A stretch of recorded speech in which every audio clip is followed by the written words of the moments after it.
Hi students, in this video we will discuss about external data representation and marshalling. External data representation of a data means it is an agreed standard for the representation of the primitive values and the data structures of that particular data. In a running program, the information stored is represented as data structures. That means these are represented by set of interconnected objects where the information in the message consists of sequence of bytes. Then whatever be the forms of communication used, that is irrespective of the forms of communication, the data structures must be flattened. That means it must be converted to a sequence of bytes before transmission, and on arrival it must be rebuilt.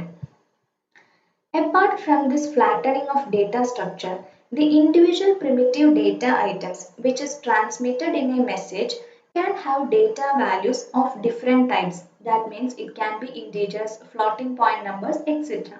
And all the computers cannot store primitive values such as integers in the same order. Similarly, the representation of floating point numbers will also differ between different architectures. So there are two variants for the ordering of integers. The one is big endian and the little endian. In big endian, the most significant bytes come first, and in the little endian, most significant bytes will come last. Apart from this flattening of data structures and primitive data values, another issue is the set of codes used to represent characters.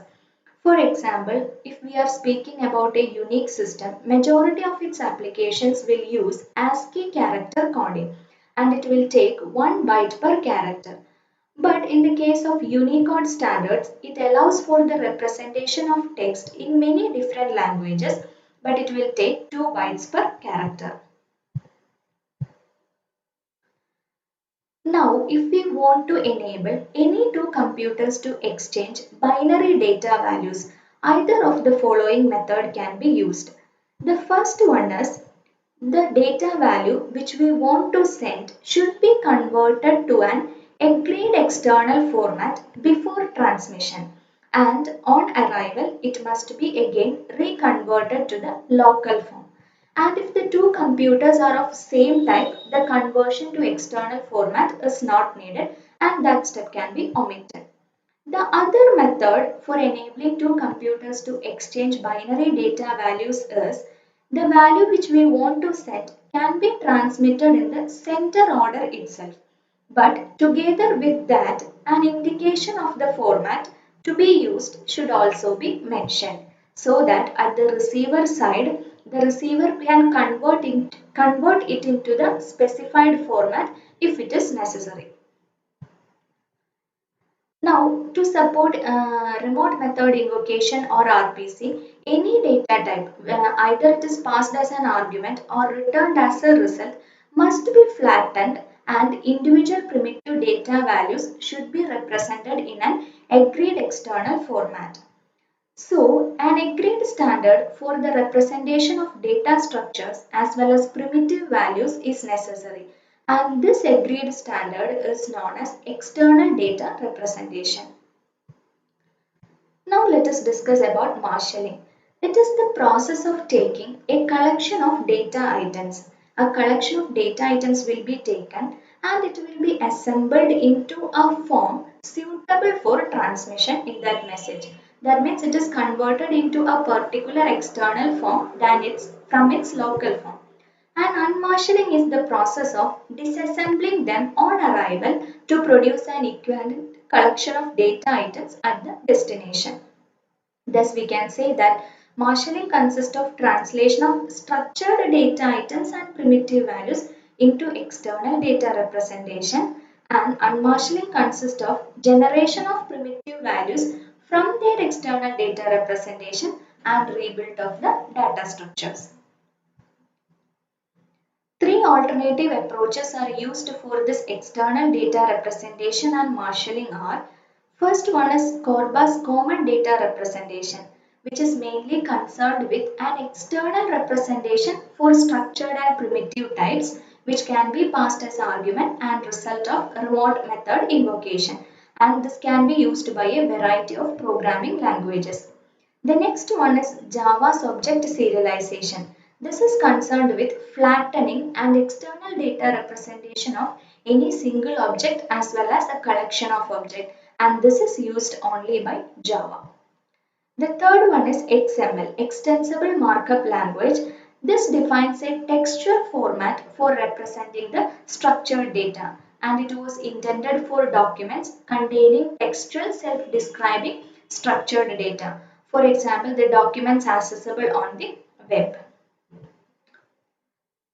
And in the first two cases, that is the common data representation and Java's object serialization, both marshalling and unmarshalling activities are intended to be carried out by a middleware layer. That means there will be no involvement on the part of the application programmer. In the case of XML also, which is a textual and therefore more accessible to hand encoding, and the software for marshalling and unmarshalling is available for all the commonly used platforms and the programming environments. Then one issue that has to be addressed in the design of automatically generated marshalling procedures is compactness. When we are speaking about the first two approaches, common data representation and Java's object serialization, the primitive data types are marshaled into binary form. But in the XML approach, these primitive data types are represented in textual format. The textual representation of data will be generally longer than the equivalent binary representation. The HTTP protocol is an example of the textual approach. Apart from this compactness, the another issue regarding the design of marshalling method is whether this data, that is the marshaled data, should include information regarding the type of its content. For example, we can say that corpus representation include just the values of the object transmitted and nothing about their type. That means it does not specify the type of the value which it has transmitted. It will contain the value of the object, but it does not say anything about the data type. On the other hand, both the Java serialization and XML will include type informations also.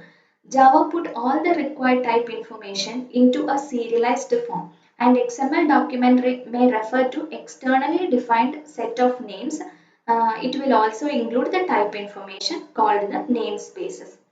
That's all about external data representation. Thank you.